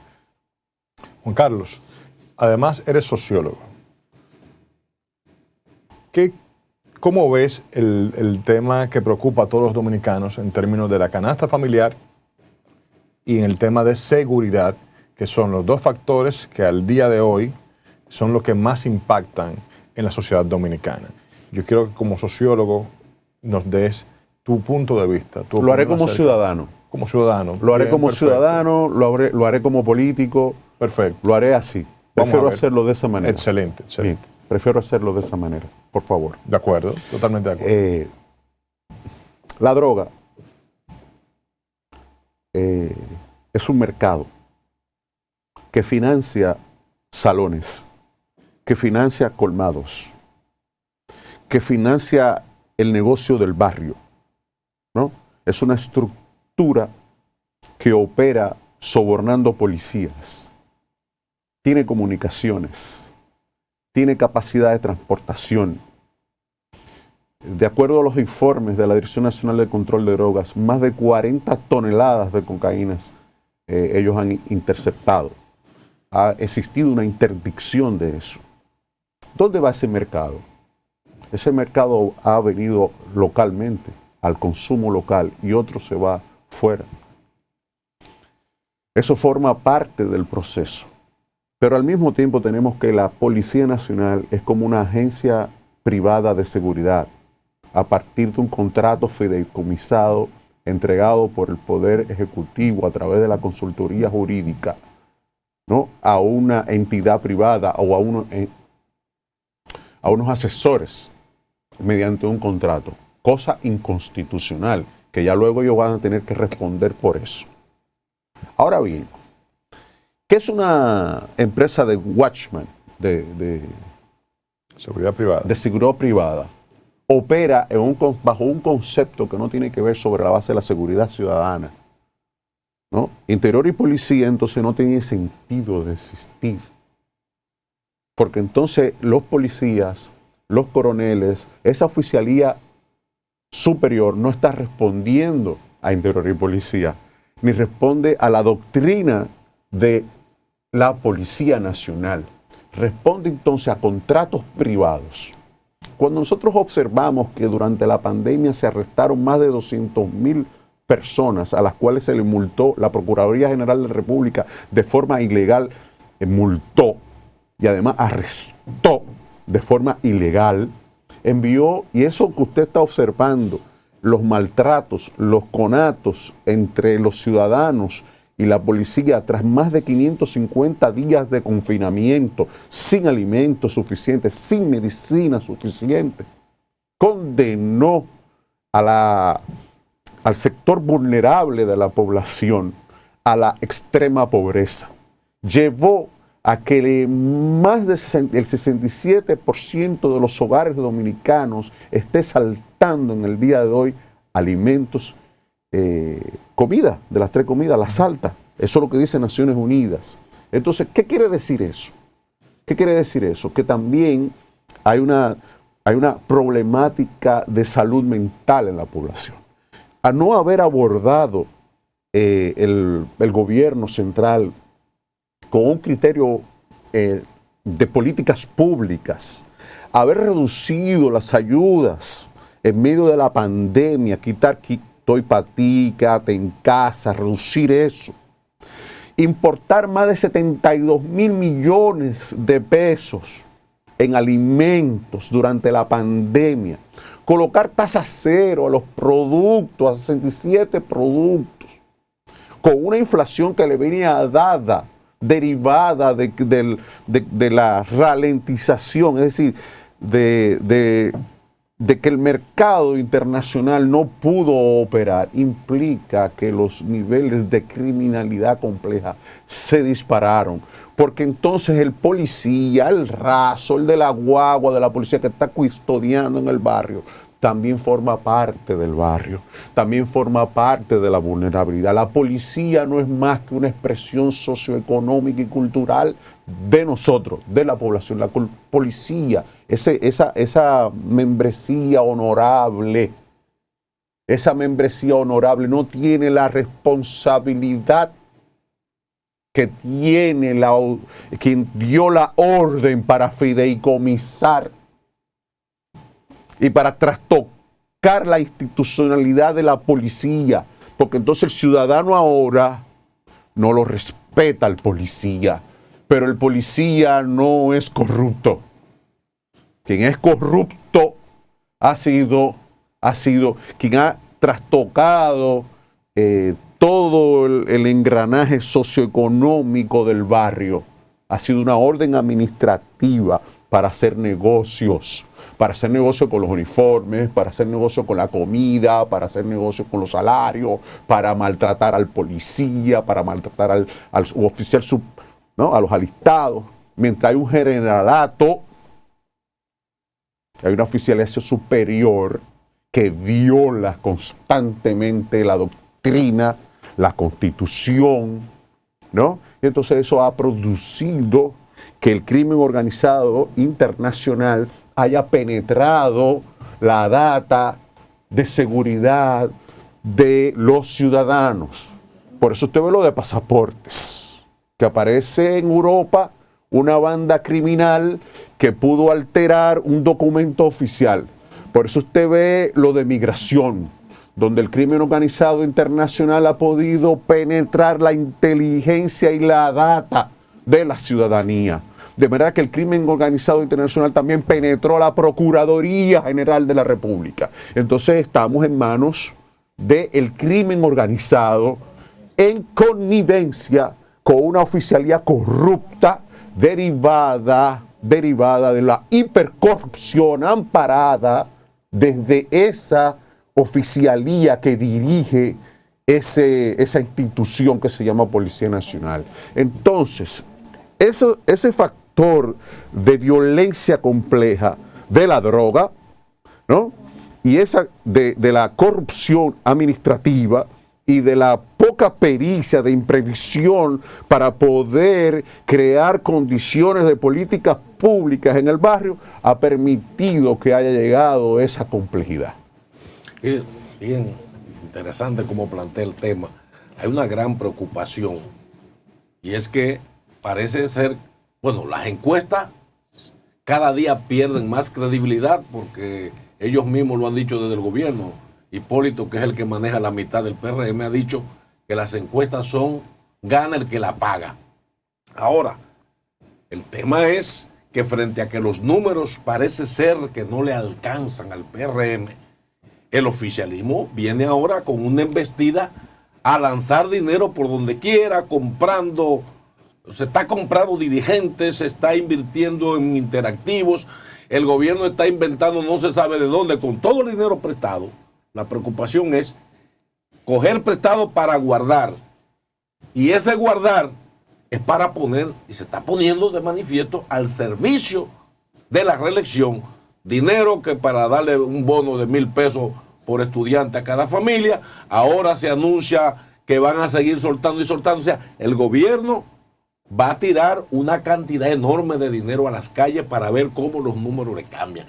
¿Qué usted piensa que pudiera hacer la oposición en esta materia? Porque el gobierno viene desbordado. En Ecuador, Guillermo Lasso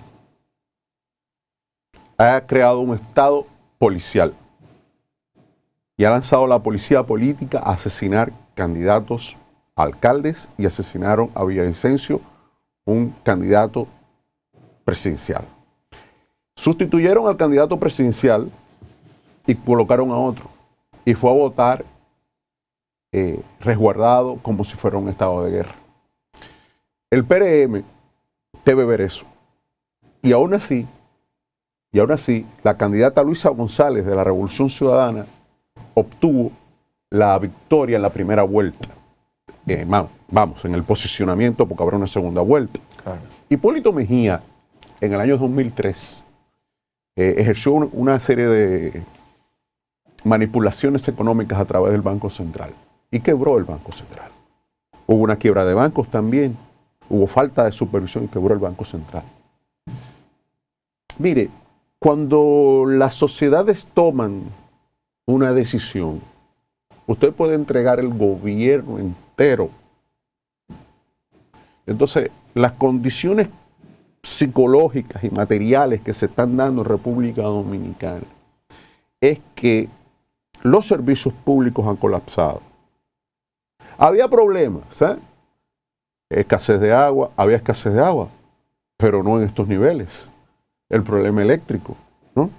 El tema de la deuda, el tema de las medicinas de alto costo, ¿no? Entonces eso es un grave problema porque la gente lo siente todos los días cuando se levanta.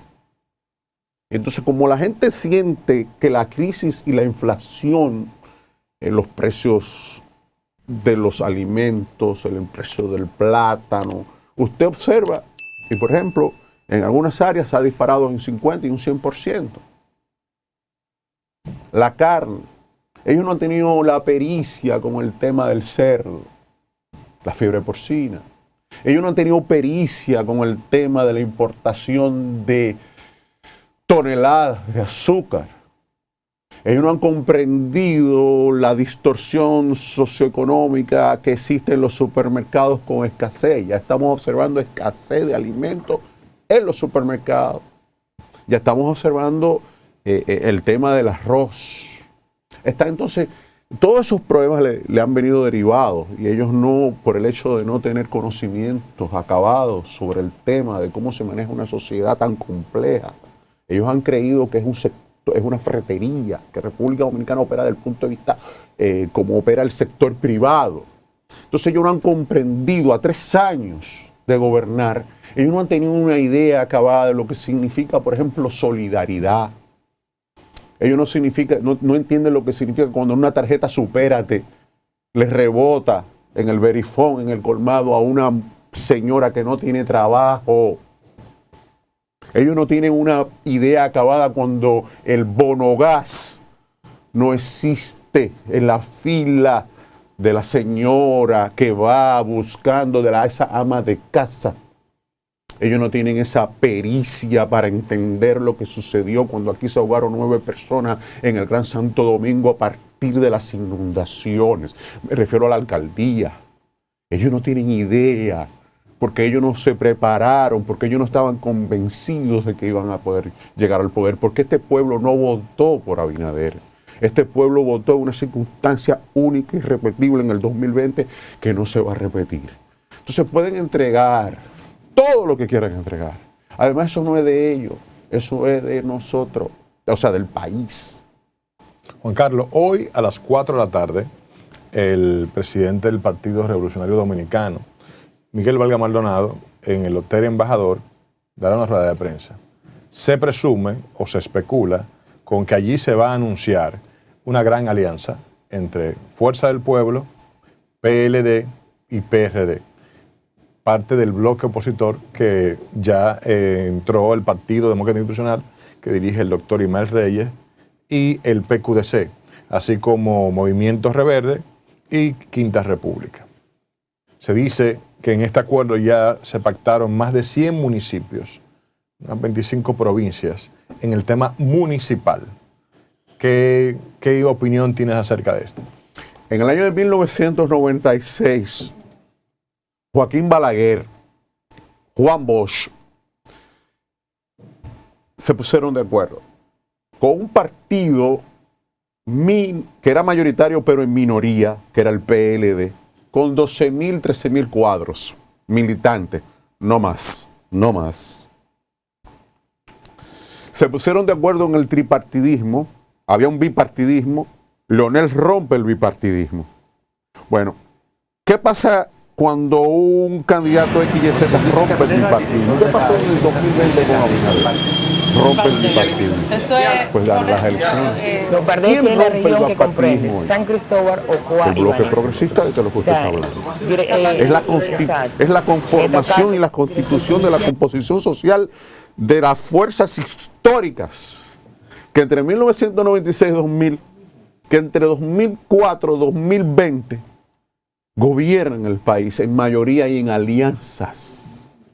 Entonces, cuando nosotros observamos esta composición social de esa y económica de esa franja opositora que va a pactar hoy, a nosotros no nos sorprende, porque es la expresión de la insatisfacción popular, ¿no? Y cuando usted ve que un senador como Silva en la Romana, por ejemplo, pasa del PRM y se coloca en el PRD, que aunque es un partido mayoritario, es minoritario dentro del militario, porque nadie se va del oficialismo para la oposición, nadie se va del gobierno para la oposición. Ese fenómeno que se está dando es que los sectores económicos, los sectores productivos, los generadores de empleo, ¿no?, los medios de comunicación se están dando cuenta de que hay un giro, hay un reordenamiento político. Ese reordenamiento político que usted me pregunta, PRD,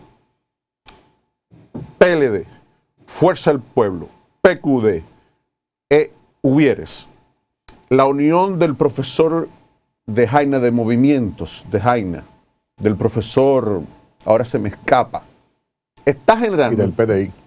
El PDI está generando una mayoría simple. Entonces, ¿qué va a ocurrir con el PRM en el 2024? Lo mismo que a ellos le ocurrió a Danilo Medina, que no lo comprendió ante nuestras advertencias previas. Entonces, estamos viendo que el PRM hemos iniciado, a partir de ese proceso, hemos iniciado ya una tendencia, que era lo que decía en la primera pregunta que me hacías, que la fuerza del pueblo, que esas convergencias van a desplazar unidas en esos 102 municipios, entonces al PRM. Entonces esos senadores, esos diputados, esos alcaldes, esos directores de distritos municipales, esos voceros, esos vocales, esos regidores, entonces del PRM y esos senadores que vean que no van a ganar, que se van a ver en minoría, van a continuar girando hacia esa convergencia. Entonces vamos a tener entonces que el PRM se va a ver desplazado del poder. Gracias, Juan Carlos Espinal, si tiene algunas palabras finales para decirle al pueblo que te ve dentro y fuera del país, sobre todo también a esa diáspora que nos ve desde los Estados Unidos, toda América, Europa, los barrios y el pueblo dominicano en general. Agradecido con modestia de esta magnífica oportunidad que ustedes nos brindan, que me brinda mi partido. Agradecerles a este grupo de comunicaciones interesantísimo, formidable lo que veo, esta oportunidad, y que le hayan dado la oportunidad a nuestro partido y a todas las fuerzas progresistas y a todas las fuerzas democráticas en el país. Decirles que estamos rumbo hacia un nuevo proceso que, previo a lo que va a ocurrir en el día de hoy, antes de allí va a haber un antes y un después, porque entonces la perceptibilidad, la percepción, las encuestas, la opinión pública, entonces va a empezar a generar un nuevo tipo de percepción. La gente va a entender entonces que ya Leonel Fernández será el próximo presidente de la República en el año 2024 en primera vuelta. Muchas gracias, señores, amigas y amigos. Damos las gracias a Juan Carlos Espinal, miembro de la dirección central de la Fuerza del Pueblo. Y ustedes, amigas y amigos, que son los mejores, continúen con el mejor Matutinos Su Mundo, que en breve regresamos a la zona del desastre, a la zona cero, con nuestros comunicadores desde allá en vivo en San Cristóbal, Lorena Erasme y José Tomás Paulino. Quédese con nosotros que en breve regresamos. Así es.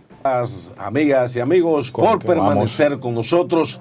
Aquí estamos en Matutino Su Mundo, desde la República Dominicana para el mundo, señores, y frente al inminente paso de la tormenta Franklin que se acerca en las próximas horas al país, vamos a hacer conexión inmediata con la ONAME, con nuestra amiga Samira Lorenzo. Adelante, Samira, cuéntanos. Así es, muy buenos días para todos.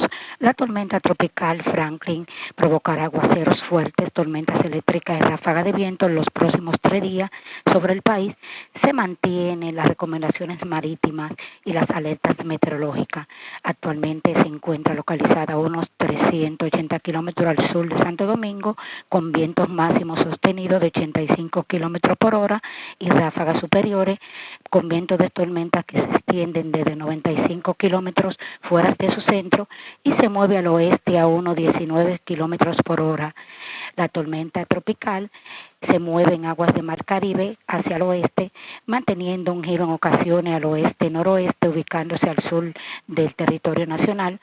En consecuencia, tenemos una masa de humedad inestable para que en ocasiones se produzcan aguaceros moderados a fuertes, tormentas eléctricas y ráfagas de viento sobre la provincia de La Altagracia, La Romana, San Pedro de Macorís, El Ceibo, Atomayor, Monte Plata y Monseñor Noel.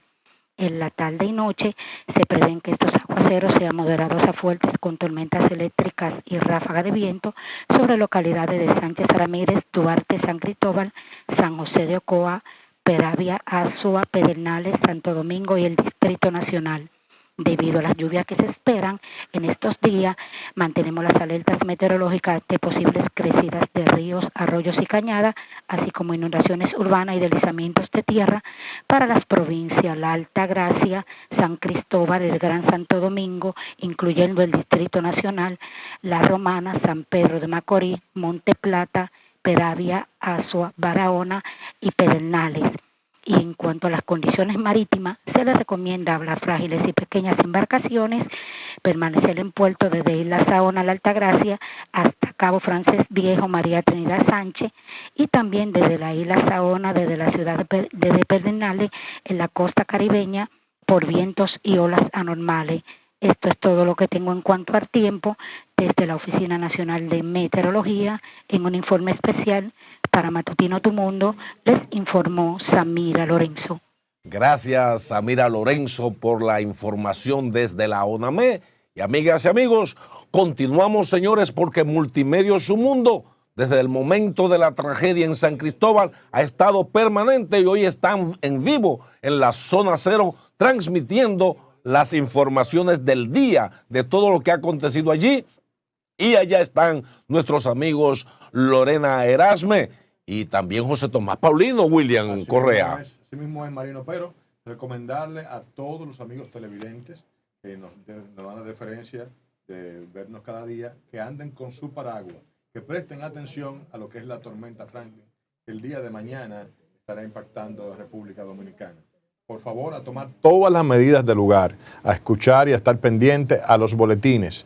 Estén pendientes a Matutino Su Mundo y a todas las emisiones estelar que tiene el noticiero de Su Mundo TV para que puedan estar informados. Vamos a pasar a San Cristóbal. Sí, vamos a pasar a la zona cero en vivo, donde están nuestros periodistas, todos nuestros equipos allá instalados en la zona cero de San Cristóbal, a una semana de la tragedia. Así es. Adelante, Lorena Erasme y José Tomás Paulino, desde el lugar de los hechos.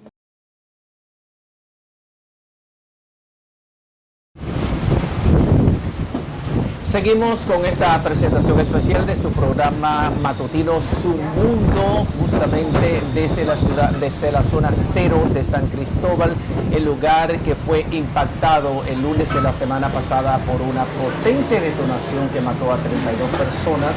Estamos en compañía de José Luis Cabrera. Él es el director de la Defensa Civil en la región Valdesia. Nos acompaña en esta mañana, a quien queremos dar la bienvenida. Buenos días, señora. Buenos días. ¿Cómo están ustedes? Bueno, un poquito realmente, inicialmente decíamos José Tomás que todavía el ambiente, ¿verdad? Se siente como la tristeza, se siente esa soledad. Y nos gustaría que usted nos hablara un poquito de ese día, de ese 14 de agosto a partir de las 3 de la tarde, cuando recibieron tal vez la noticia de que había un impacto, ¿no? Había una zona que explotó dentro de aquí de San Cristóbal. Nos gustaría que usted nos hablara cómo ha sido todo ese proceso para ustedes. Bueno, prácticamente un día normal para San Cristóbal, como de costumbre. Realmente, cuando nos dan la activación, el coronel Payano, encargado de operaciones de aquí en la provincia, nos dice que hay una explosión en la Padre Ayala, pues, y que necesitaba apoyo. Nosotros, como de costumbre, apoyamos a los bomberos en cuanto dependiendo del evento, y acudimos al llamado. Ya a las 3:15 estábamos en la zona, a las 3:30 ya estábamos en esta zona. Al llegar aquí, para nosotros fue impresionante, porque realmente hablamos de una explosión, pero entendemos que era una explosión común y corriente, nada fuera de lo normal. Nada tal vez de personas así fallecidas. Exacto. No esperábamos que el evento fuera a una magnitud que tuviéramos que activar todos los organismos de la zona. Inclusive inmediatamente vimos la situación, llamamos a la central, a Santo Domingo, al encargado de operaciones y al director ejecutivo Juan Sala y a Delfín Rodríguez, porque realmente la zona prácticamente se veía que era un desastre. Y cuando ya hay un desastre de esa magnitud, se escapa a los niveles de respuesta que tiene la provincia para este caso. ¿Y cuántas personas fue necesario integrar? ¿Cuántos vinieron de Santo Domingo? ¿Cuál fue el dispositivo que ustedes crearon para poder ofrecer respuesta efectiva, eficaz y oportuna en ese momento? Bueno, a nivel de la defensa civil nos activamos aproximadamente 255 miembros. A nivel de entre bomberos, defensa civil, Fuerza Armada, organismos de socorro, habíamos 505 miembros. Wow. Porque realmente ya nuestro objetivo principal era acordonar la zona para evitar cualquier tipo de consecuencia en virtud a lo que estaba sucediendo. Nuestro primer instante era evacuar todas las personas que estaban cerca de esta periferia, porque realmente el evento podía tener consecuencias colaterales. Ya tenemos un primer evento, pero ya un segundo evento nos obligaba a nosotros a actuar en función a mantener todas las personas cerca de esta zona lejos. Ahí evacuamos aproximadamente 1.112 personas. Aproximadamente en una 15-20 minutos empezamos a evacuar todas las personas que estaban cerca de esta periferia. ¿No hubo resistencia de parte de las personas en acontecimientos como este? Hay muchas familias, muchas personas que por proteger la propiedad y los enseres del hogar se resisten a salir. ¿No tuvieron ustedes esa dificultad con gente que no quisiera salir de sus hogares? No, porque realmente el mismo impacto obligó a las personas a salir de la zona, porque realmente fue una explosión que la onda expansiva se lo hizo aproximadamente 1 kilómetro. Muchos de los vidrios lejos de aquí explotaron. Todo el mundo estaba atemorizado. Había un temor y no se sabía qué podía suceder después de esto. Cabrera, por ejemplo, ustedes ayudaron, hablamos de estas cámaras, a ustedes sacar los fallecidos, ¿verdad? Lamentablemente, sacarlos uno por uno. Sin embargo, hay una información que se manejó la semana pasada de que al parecer no se usaron los protocolos correspondientes a la hora de ustedes proceder, cuando digo ustedes, sino como ustedes también fueron parte y los otros organismos, de ustedes sacar los cuerpos, sino que incluso supuestamente como que tomaron todo, algunos que estaban lamentablemente en estado, ¿verdad? Irreconocibles, y que como que juntaron todos, sin un protocolo de dividirlo y todo eso. Eso no es así, realmente hay un protocolo que está establecido. El INACI participó en todas las recuperaciones que nosotros hicimos, porque realmente nosotros identificábamos dónde estaban las personas, y el INACI actuaba en función a eso. Se colocaban en bolsas para esa recuperación. Nosotros prácticamente, después de identificarla, el INACI entraba y actuaba en función a la misma circunstancia, porque realmente nosotros tenemos que actuar en cuanto a todos los protocolos correspondientes, porque independientemente de sus condiciones no dejan de ser personas, y al mismo tiempo los familiares, nosotros tenemos un respeto hacia los familiares, que son los que quedan en vida, para que las cosas se hagan de forma correcta. Por ejemplo, cuando vinieron, pues se supone que cuando pasó la explosión, se supone, José Tomás, ¿verdad?, que familiares que sabían que sus, por ejemplo, hijos, esposos, hijas, laboraban por esta zona, tal vez vinieron, hubo resistencia de ellos ingresar, por ejemplo, para saber su familiar si estaba vivo o no, había desesperación. Me gustaría si pasó, si tuvieron ¿Cómo lidiaron ustedes con eso? ¿Cómo lidiaron con esa parte? Recuerden que independientemente de la condición, como les expliqué, nosotros estamos para salvaguardar vidas y bienes. Lamentablemente, ningún tipo de persona que no tuviera dentro del protocolo de respuesta debía estar en la zona. Porque nosotros, independientemente de las circunstancias, en este caso, no valoramos nuestra propia vida, valoramos la vida de los demás. Por ende, la parte de las personas y familiares que quisieran estar era imposible, no era permitido. Pero le pasó una situación que querían ingresar y ustedes no pueden entrar. Exacto, porque todo el mundo quiere saber lo que puede estar pasando con sus familiares, pero no podemos exponer a nadie, porque de nada nos sirve que estuviéramos ahí y provocar mayor cantidad de muertes de la ya existente. Esa es la realidad en la cual nosotros estamos en estos procesos. Como dice la expresión, no es lo mismo hablar del fuego que estar dentro de él o sentir el efecto incandescente de las llamas. Cuando ustedes encontraban esos cadáveres, algunos de ellos prácticamente mutilados, el impacto emocional que sienten ustedes, independientemente de la formación que tienen, formación a nivel psicológico, a nivel emocional, el impacto emocional que ustedes sentían cuando veían un cadáver, sobre todo mutilado, acabó la vida de esas personas, y en la medida en que fueron encontrando, ¿no se produce quizás una situación difícil de lidiar para ustedes?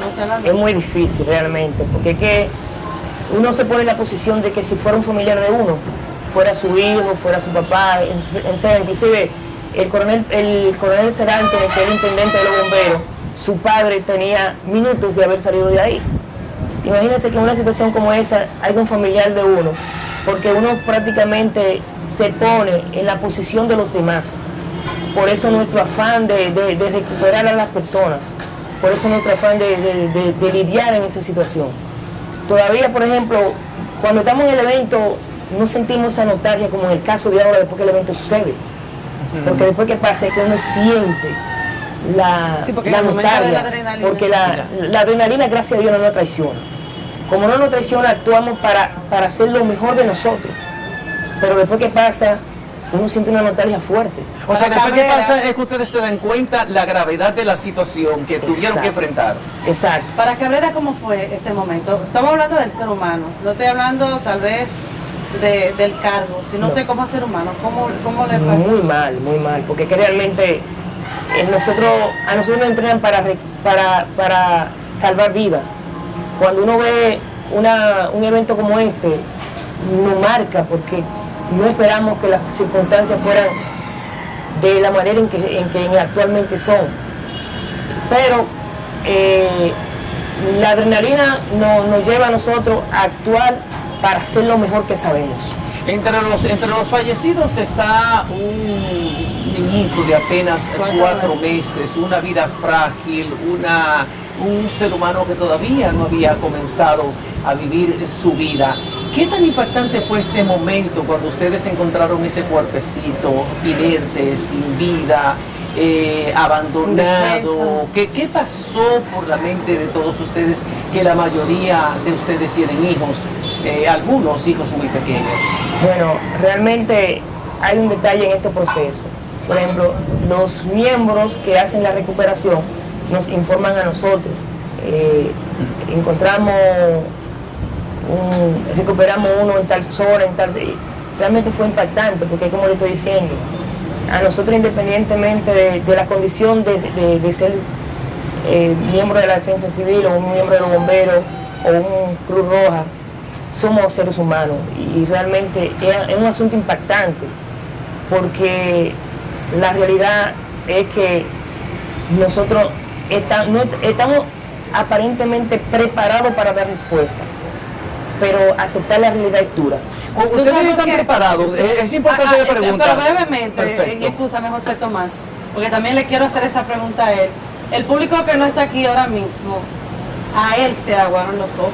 O sea, acaba de destacar esa parte. Por eso le pregunté qué impacto tiene él como ser humano, para que ustedes vean cómo esto ha impactado no tan solo a San Cristóbal y a las familiares, a un vecino, sino a ellos, que deben de velar tal vez por la seguridad de nosotros en un momento y que tal vez no conozcan a alguna de esas personas. O sea, a usted le impactó, o sea, se le aguan los ojos y en este momento lo tiene también. O sea, usted me está casi estoy llorando con usted aquí, de verdad que sí. Es que es la realidad.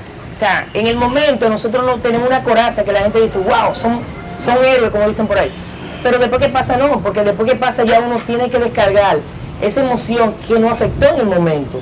O sea, no nos afecta, la gente dice, estamos ahí, pero después que pasa tenemos que aceptar la realidad. Y le preguntaba, lo que quería preguntarle era precisamente eso, porque vi que se le pusieron los ojos vidriosos, como decimos en el argot popular.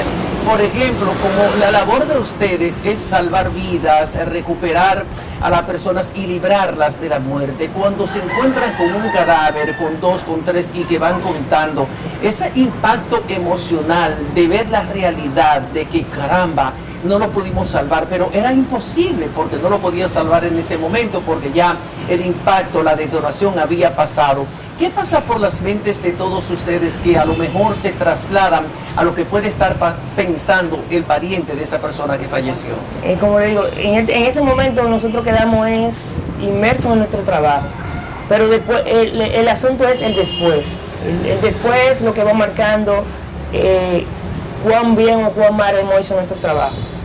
Porque yo inclusive decía, cuando nos dicen hay 20 desaparecidos por poner una cifra y nosotros recuperamos 20, tenemos la satisfacción de haber cumplido con la parte que nos toca. La parte es al final cuando nos vienen esos flashbacks en la mente de ver esas escenas y ponerlo en el zapato de las otras personas, porque realmente lo peor para nosotros es entender que un familiar no tiene la seguridad, no tiene la certeza, el cuerpo no se recuperó. Porque, por ejemplo, hemos estado en otros escenarios, por ejemplo, cuando se pierden en el mar, que el cuerpo no aparece y las personas siempre viven con la incertidumbre. Con la esperanza. ¿Qué pasó? Si está vivo o no está vivo, pero en este caso no. En este caso, lamentablemente, los cuerpos fueron recuperados.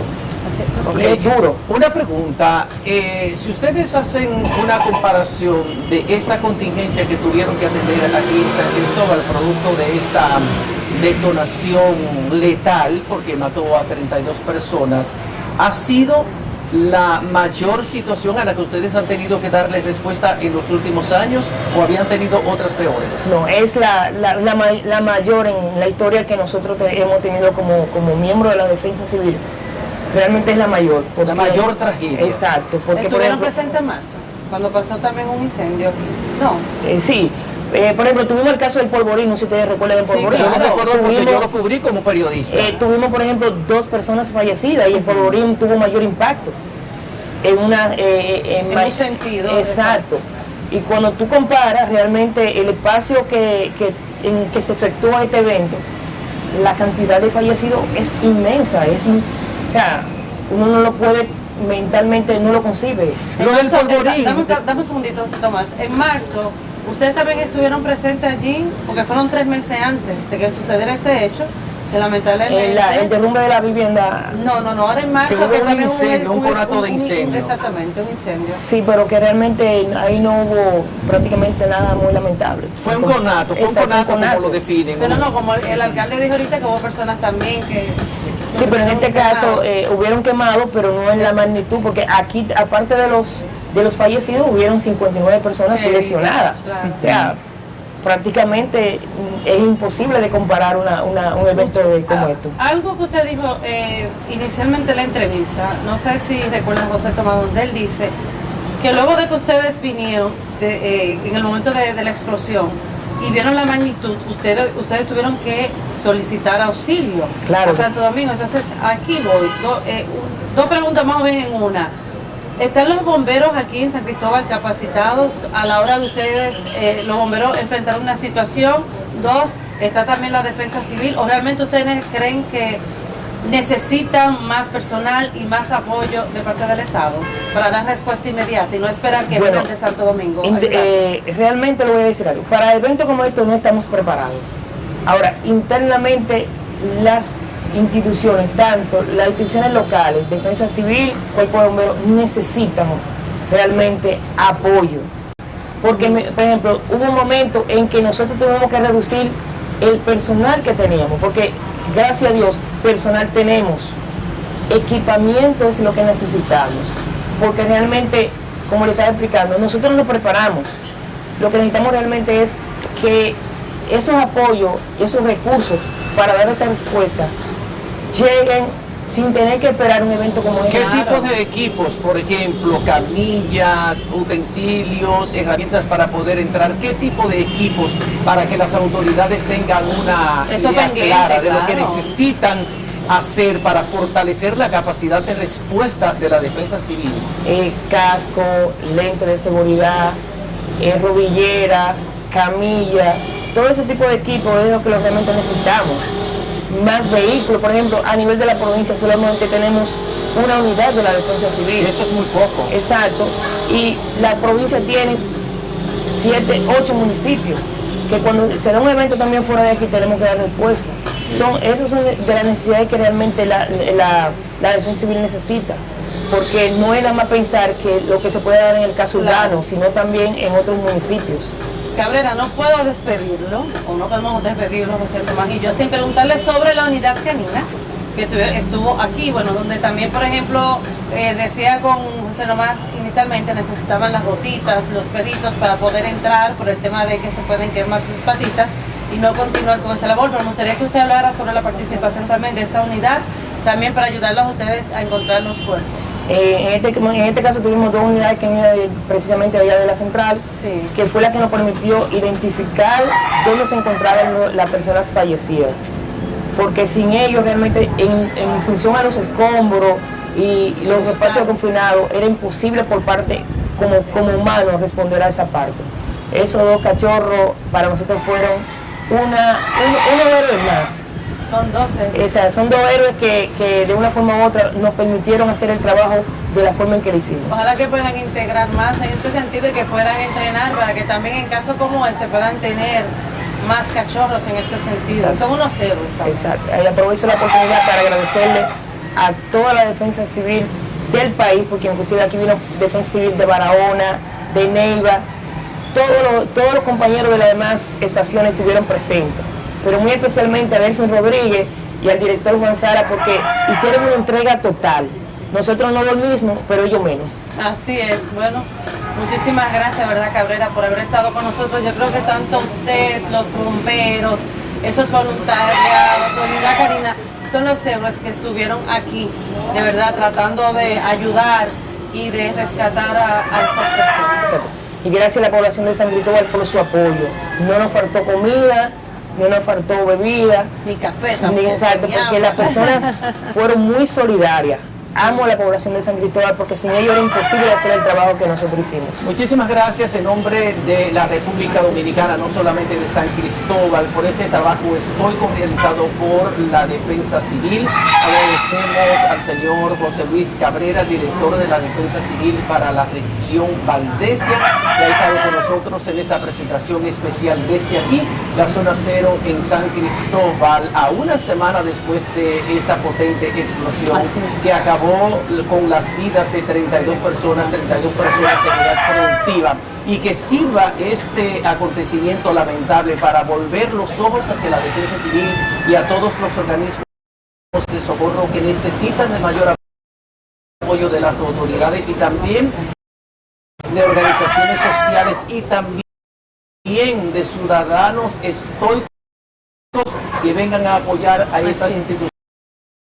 Porque en momentos como este de grandes tragedias es cuando conocemos las debilidades y las deficiencias con las que ellos trabajan, más que su trabajo abnegado, con visión, con dedicación, porque su labor es la de salvar vidas y ellos se las toman muy en serio. Vamos nosotros a tomarnos muy en serio el necesario apoyo para estas instituciones de socorro en la República Dominicana. Ahora vamos al estudio con Alex Jiménez.